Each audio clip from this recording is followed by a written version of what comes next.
Hi, this is Josh with SKAA. Welcome to part 4 of the Dillinger Labs Death from Below video manual. In this video, I'll explain the difference between SKAA and SKAA Pro transmitters for use with DFB and explain some example setups. All SKAA receivers can bond to SKAA or SKAA Pro transmitters. Whether you're operating in SKAA or SKAA Pro is determined by the transmitter, not the receiver, and some transmitters can operate in both modes. As a quick recap, the power LED will display whether you've bonded DFB to a SKAA or SKAA Pro transmitter, green for SKAA and red for SKAA Pro. Standard SKAA transmitters include the full lineup of SKAA mini transmitters: Cassandra for USB-C, Ursula for USB-A, Diz for Lightning, Gemma for micro USB, Akiko for 3.5mm analog audio, and Talissa for Toslink and SPDIF. Akiko and Talissa also have SKAA Pro variants, and if you're looking for a SKAA Pro transmitter for use with pro audio equipment, Dillinger Labs Danny is the way to go.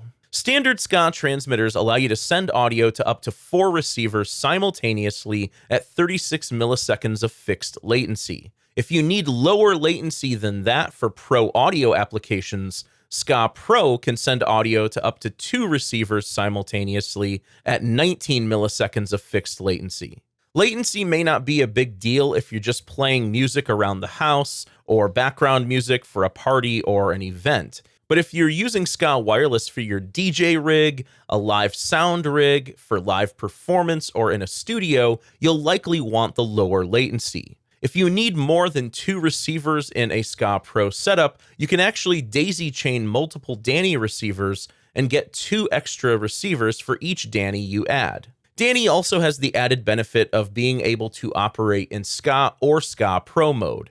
If you press the power button on Danny 3 times, you'll see the LED color change. Green is standard SKAA mode, and red is SKAA Pro mode. Next, let's talk about some possible setups. If you need to play music for a party or event, you could use any SKAA transmitter along with a single DFB and a single soundbox top speaker on a speaker pole. And SKAA transmitters give you up to 4 receivers, so if you need more speakers, just add a second soundbox and a second DFB for a 4-speaker setup. Alternatively, you could use a SKAA Nadia network where you send audio over Bluetooth to a Nadia hub speaker and then send audio over SKAA to 4 additional speakers. This gives you the potential for 3 soundbox and 2 DFBs for a huge 5-speaker setup. And this can also be extended for even larger setups using the aux output on the soundbox hub. We'll talk more about setting up Nadia networks later on in this playlist. If you need extremely low latency for pro audio applications, you'll likely want to use a Danny transmitter in SKAA Pro mode. Remember, with SKAA Pro, you get 19 milliseconds of fixed latency, but this also limits you to 2 receivers. You could use a single DFB with a soundbox on top, or if you need additional speakers, you can daisy chain 2 or more Dannys. While this setup does require more transmitters, it may be essential to keep that super low latency if you're a DJ doing transitions, scratching, or effects, or if you're a live performer that needs to stay in sync with the music.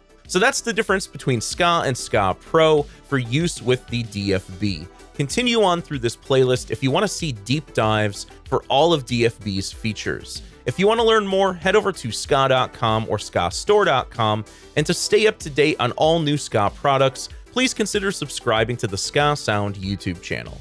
Thanks for watching.